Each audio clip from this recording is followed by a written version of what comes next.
This is Mina Barsoom with CDOCS, and welcome to the tip of the day.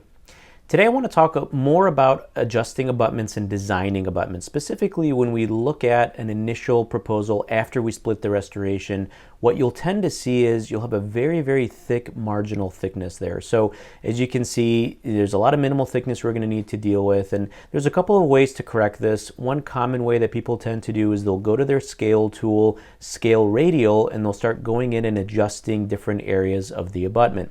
Now this can work, but it's a little bit unpredictable. It's a little bit inefficient to do that.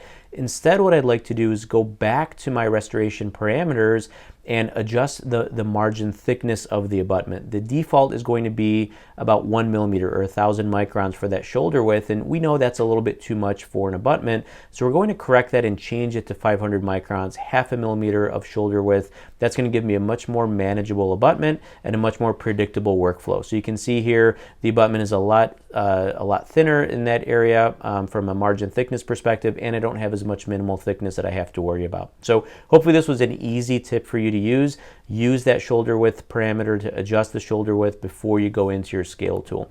Hope you enjoyed this video. We look forward to seeing you again soon in future videos. Take care.